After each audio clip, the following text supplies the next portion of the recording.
બોટાદના બરવાળામાં દબાણ હટાવવાની કામગીરી હાથ ધરવામાં આવે છે। બોટાદથી અત્યારે આ મહત્વપૂર્ણ સમાચાર સામે આવ્યા છે, જ્યાં વહીવટી તંત્ર દ્વારા દબાણ હટાવવાની કામગીરી કરાઈ। વહીવટી તંત્ર દ્વારા દબાણ હટાવવાની કામગીરી કરવામાં આવી, ત્યારે તંત્ર દ્વારા અગાઉ દબાણો હટાવવામાં આવ્યા હતા। દબાણકર્તાઓને નોટિસ આપવામાં આવી હતી। સ્વૈચ્છિક દબાણો દૂર ન કરાતા તંત્ર દ્વારા કામગીરી કરવામાં આવી। પાકી દુકાનો અને હોટલો બનાવીને દબાણો કરવામાં આવ્યા હતા, ત્યારે હાઈવે પરથી દબાણ હટાવવાની કામગીરી શરૂ કરવામાં આવી છે।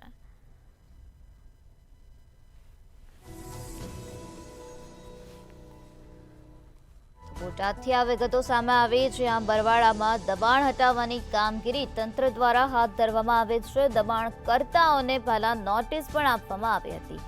સ્વૈચ્છિક દબાણો દૂર ન કરાતા તંત્ર દ્વારા કામગીરી કરવામાં આવી।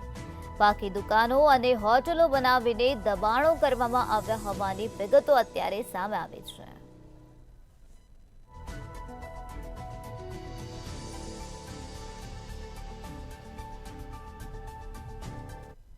અત્યારે અહીંયા આપણે જે છે ને આખા વિસ્તારની અંદર 2.5 કિલોમીટર જેટલો વિસ્તાર છે, જેની અંદર હાઈવે ઉપર રોડ સાઈડના વિવિધ દબાણો હતા।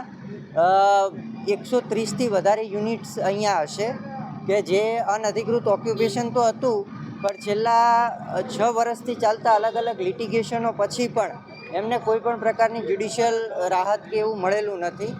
અને અત્યારે હાલ હાઈવે પર રોડ ડેવલપમેન્ટ અને સાથે સાથે નગરપાલિકા દ્વારા રિહેબિલિટેશનના પ્રોજેક્ટો આગળ કાર્યરત છે।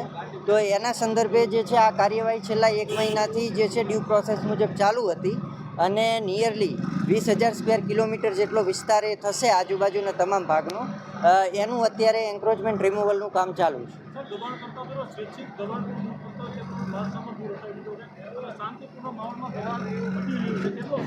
યસ, એ તંત્ર તરીકે અમારું નગરપાલિકા તંત્ર, ચીફ ઓફિસર શ્રી, એમની ટીમ અને વહીવટી તંત્ર તરીકે, પોલીસ વિભાગ તરીકે અમારા સૌ માટે એ ખૂબ સારી વસ્તુ છે કે આગળ જે છે આ એન્ક્રોચમેન્ટ રિમૂવલ પછી જે પ્રોસેસ અહીંયા રિહેબિલિટેશનની થવાની છે, એમાં સ્વૈચ્છિક રીતે 95% વધુ લોકો જે અહીંયા કાર્યરત હતા એ લોકો અમારી સાથે જોડાયા છે, અને છેલ્લા 4 દિવસની અંદર એમને વોલેન્ટરીલી સ્વૈચ્છિક રીતે જે છે અહીંયા એને દૂર કરવાની પ્રોસેસ કરી છે, અને અમને ખૂબ સારો સહયોગ આપેલો છે।